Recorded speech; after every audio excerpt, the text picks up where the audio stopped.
So I have the world's best husband. I can't believe you agree with me. So it's beautiful. It's snowing out. It's really beautiful. And I have a secret, which is that I'm a huge Pokemon Go fan. This is true, and I'm not. Yeah, so Michael is kind enough to drive me around so I can Poke hunt. And I thought while we were out and about enjoying this kind of beautiful romantic snowstorm. Snowy weather, yeah. Yeah, it's beautiful. Very romantic when I'm out there shoveling. It's great. I love it. I thought it would be a good time to talk a little bit about boondocking, because I'm going to go, once we go back home, we're going to get ready to watch the football. This is Super Bowl Sunday. Super Bowl Sunday, and it's the first time in 23 years that Michael has been home. He normally works the game. I normally go and get a ticket to watch, and neither of us are doing that this year. So and here I am in the car. Yeah, exactly. So we're trying to come up with things to do today that will make us think about happy, positive things, and camping's always one of those things for us. So I want to talk a little bit about boondocking. I think we're both a little bit nervous. A little bit. Yeah. And so let's just talk first about the difference between dry camping and boondocking. Okay. Because they're different. Right. Do you know how they're different? Nope. Yep. Okay. So, you can talk about that. So it's a pretty simple idea, right? So boondocking is when you are out somewhere far away from a campground and you have no water, sewer, or electric from a municipal source. And that's perhaps the bit that's a little bit daunting, in that you're not driving to a campsite where you know it's definitely safe, where you know you're allowed to be there. Yeah. And you know you're going to find somewhere. Yeah, and dry camping is when you're doing all of the things that I just described, only you're doing it at a campground. So when we're at a state campground and we're reliant on our solar power, we don't have electric, we don't have a water hookup, that's actually dry camping. And it's semantics, it doesn't matter. Except that, to your point, I think when you think about boondocking, you think about a lack of predictability. You don't have a reservation anywhere. Right. So you could if you were doing hip camp and you were boondocking on someone's land. I mean, it could possibly happen. But so the question that we're trying to solve for ourselves is how do we think about boondocking so that it's a good experience and we're not freaked out? Indeed. Right? Yep. So, okay, I want to make sure we have electricity. And so we have solar and we have a lithium battery in the camper. But I have gotten us a backup. Yeah.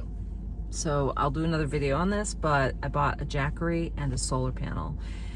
That way, I mean, we're only going for 2 weeks. You'd think we were going for a month the way that we're planning for this, but I don't like not being prepared. So I'll do another video about like our backup electric plan.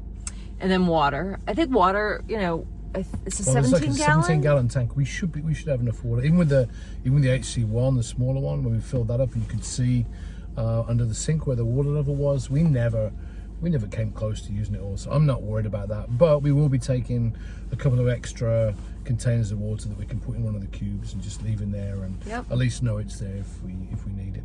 Yeah, and the dogs, if you have a Newfoundland or an extra large breed dog, you probably know this, but your dog's food always has to be moist. You can't feed them dry food. It can cause bloat. Bloat can kill dogs immediately, so we're very careful. So that's another, I'm going through all the things like, what are we going to need water for? And then, now we've got a dry bath, right? A wet bath, so that's cool.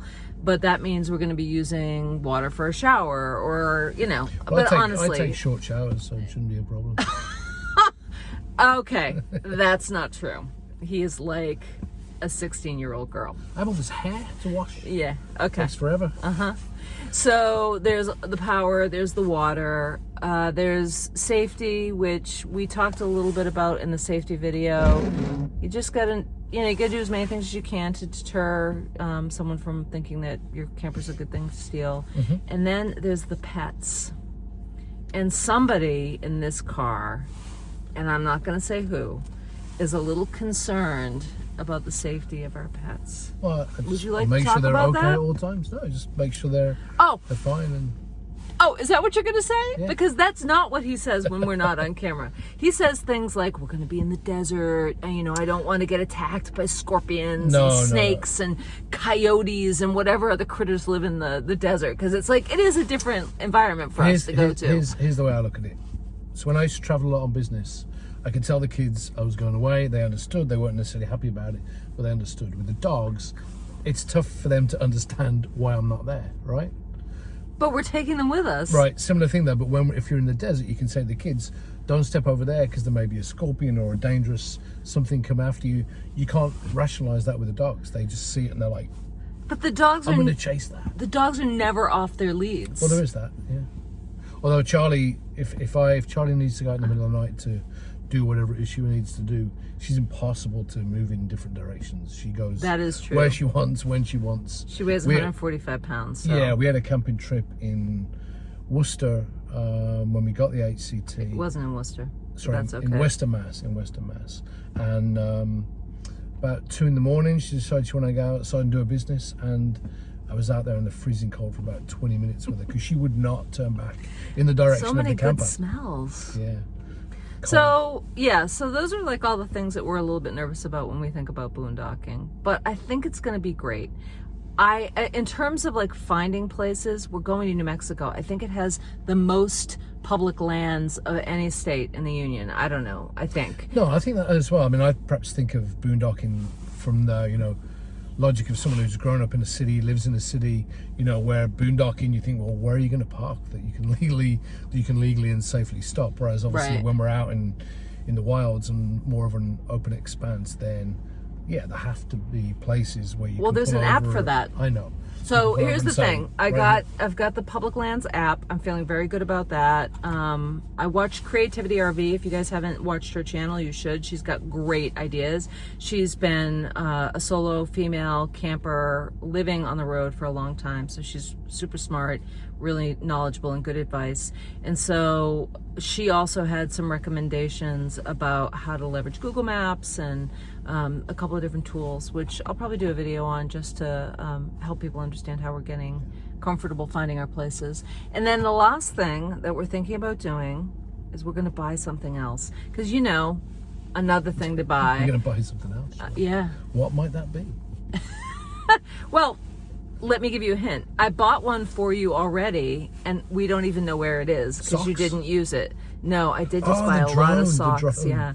Not socks. Yeah. Drone. The drone. A drone. A drone. Because I've done a ton of research about this, right? And from what I can tell, you really don't ideally want to put yourself in a position where you think you know where there's going to be a really good place to boondock, only you go down the road, you're driving 5 miles an hour because it's a bumpy road, you get out there and there's somebody in the spot. So I was thinking it would make sense if we bought a drone. As long as we practice first, because I can just see this thing will go zipping up, it'll go off and like, where'd it go? Yeah, that's exactly how I think this is going to go down. We should definitely practice with it first somewhere. Okay.